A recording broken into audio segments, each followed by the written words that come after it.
One Punch Man Chapter 122, Unknown. So this is a fun little chapter, exposition filled and a lot of information to get into. I'm not going to be able to cover everything in this review, so I'm going to split this up into another video, but for now, let's talk about what we can. So first of all, Sludge Jellyfish survived, to much of our surprise, and I actually talked about this guy recently on the channel in my Above Tiger video, and he was like my main candidate for that rank, and I think this pretty much confirms that he is definitely above Tiger, or at the minimum, like the strongest Tiger that there is. I mean, you might even be surprised that this guy's a Tiger in the first place, because not only has he just survived death from Child Emperor, but he also survived like a earnest strike from Garo previously. We actually saw it in season 2. So this guy's pretty ridiculous for a Tiger.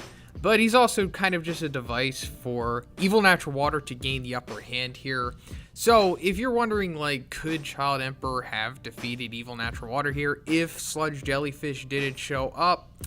I wouldn't say it's definitive or anything like that, because we see that the Evil Natural Water is like breaking out of the ice already. I mean, that's how he's able to even grab the Sludge Jellyfish and pull the oil out of him. So that likely would have just kept happening, but Child Emperor was doing pretty well, considering, you know, it is a Cadre and implied to be one of the more powerful ones at that. So why does Sludge Jellyfish even have oil in him in the first place? So in Chapter 97, when Child Emperor originally went against him, he pumped him full of quote-unquote fuel, which they're referring to as oil in this chapter, and then that he like lit a match and then blew him up. So I guess he had residual fuel still left in him, and that's what the Evil Natural Water's pulling out of him here. And this helps him regulate his temperature so that he can't be frozen as easily as he was before, because that was the whole big thing that Child Emperor talked about in the previous chapter. It was like, oh, so he can't regulate the temperature of his water, and he felt that he had the upper hand on him, but no, that is just taken out of the equation now. And it also appears that, like, I guess he's receiving like a buff from this or something, because I don't know, maybe he's like retaining this oil, and he also spits the fish out. So maybe he's just going to be like blackened or something, or maybe he'll just always have that from now on and it'll just make him stronger.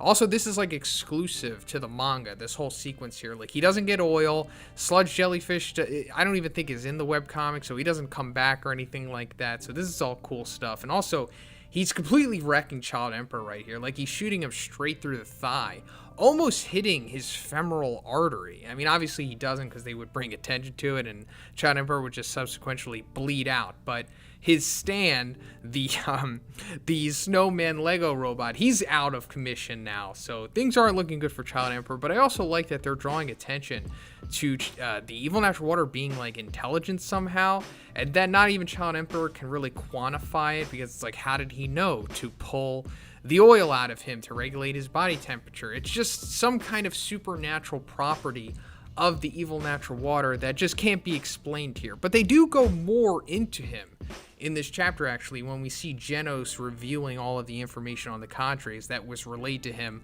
by Drive Knight, which also, you know, kind of, in my opinion, kind of confirms that he definitely got this information from G5 of all people, because, once again, we never see Drive Knight collecting this information, as he says he did by interrogating dudes and whatnot. But anyway, it says for the Evil Natural Water that it's a liquid life form that reacts to negative emotions like hostility and hatred, and increases its volume by absorbing water and attacks with water cannons. So the absorbing water thing, we saw that because as soon as it was like busted out of the original glass case that it was in back in, I think, chapter 114 when we originally saw it, it was small at first because it had to fit into that encasing, and then all of a sudden it was just taking up the whole entire room. Like, it was like gigantic in a matter of seconds. So I think that's when we saw it absorbing water, I guess essentially from like the air.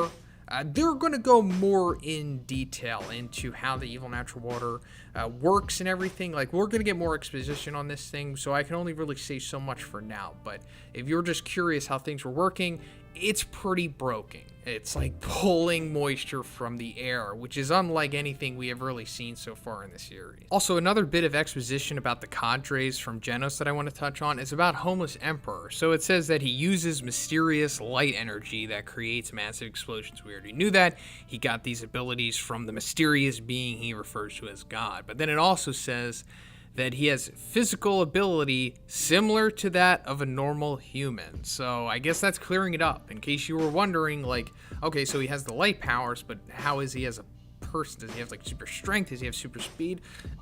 No, according to this, he doesn't. So he does have like pretty good reflexes, we saw, because he was able to intercept that surprise bullet from Zombie Man with one of his light spheres. But aside from that, he's like a glorified glass cannon. Like he's such a glass cannon that his offensive makes him like a cadre, but that's about it. I mean, I guess he can be defeated by nearly any hero at this point, considering that he's just a normal human. And then we get this nice little comical exchange between Saitama and Flashy Flash, but it's just also nice to touch on these characters and just include them into the story, see what they're doing, which is basically just filling time.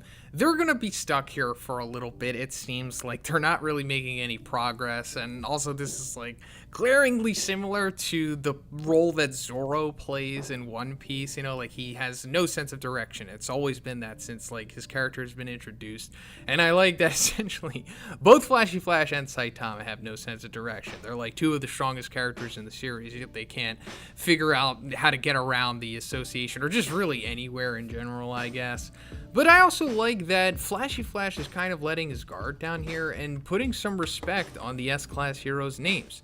Because he says, like, you know, I don't need help. The other members are also capable. They will not be defeated easily. They were chosen to be S-Class for a reason. I like that we're getting some redeemable aspects to Flashy Flash here. But then we go into this huge exposition drop about the hero rankings and how they were established, as well as the history of them. So there was no S-Class originally. And we're also finally seeing the metrics that they use to rank an individual hero, which is actual accomplishments in slaying monsters, combat ability, contribution to society, aka helping others, and then their overall popularity. Those are the main categories. But then they go more in detail and they say, like, it takes more than power to advance to A class. Like, the association also included daily conduct and accomplishments as a part of its evaluation.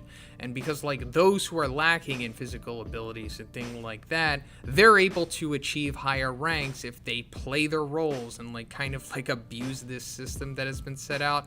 It's also what we saw earlier, like in the series when Saitama was trying to meet his daily quota of like solving crime or just stopping things in general like that. But it's also, we're seeing that Moomin Rider is used here as an example, because he's C-Class rank 1, but he's definitely not the strongest or just the overall best C-Class hero. He's achieved that rank because he has so many accomplishments. So this might be clearing up why we see the S-Class rankings the way that they are, because obviously we know that they are not predicated amongst power, because, you know, like Flashy Flash and Darkshine aren't at the top of the S-Class where they should be.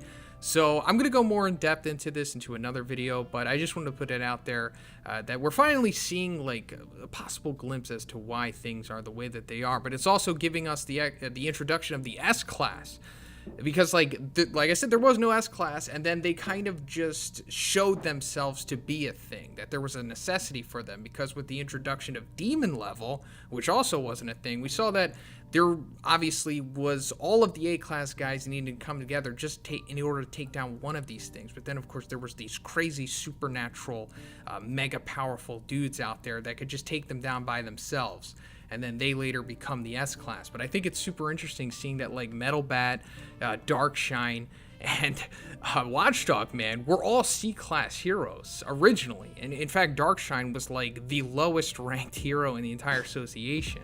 And speaking of Watchdog Man, we're getting this awesome panel here of him just like decapitating by force like this huge monster who looks like he could be a dragon, but probably a demon, given the context of what we're getting here.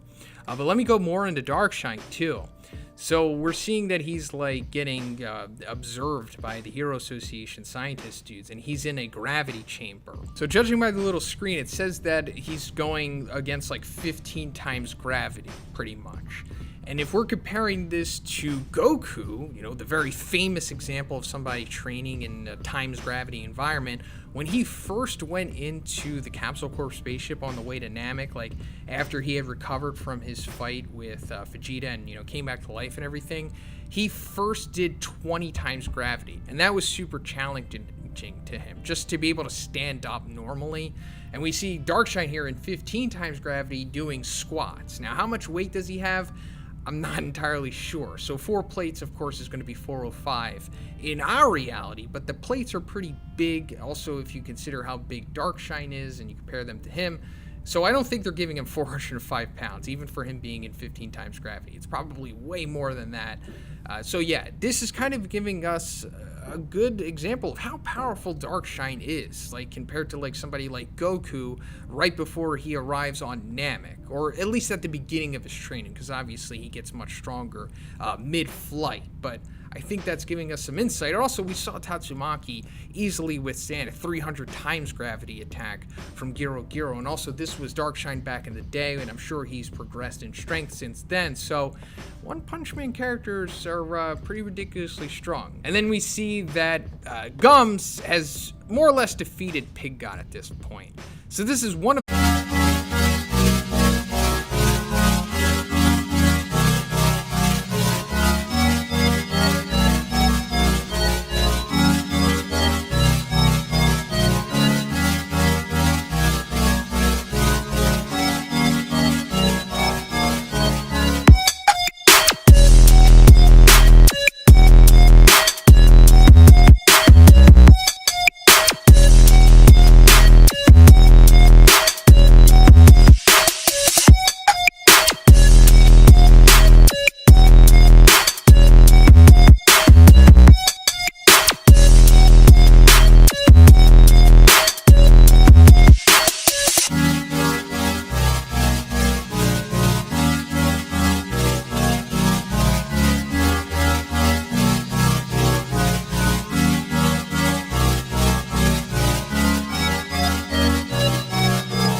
one of the fights we've seen, and we're probably going to see the other fights that have been lingering, like Atomic Samurai and My Mask, to name a few others. But that's pretty much it for the review. Like I said, I'm going to get into a whole bunch of other stuff in like 2 more videos after this throughout the weekend and next week, so look out for those. Subscribe if you haven't already in order to get notified about those videos, and if you like this review, guys, please give it a like and let me know what you thought about all of this in the comments. I also have a Patreon. It gives you access to a weekly Q&A, and if you haven't already, please subscribe as well. Have a great day, and I'll see you in the next one.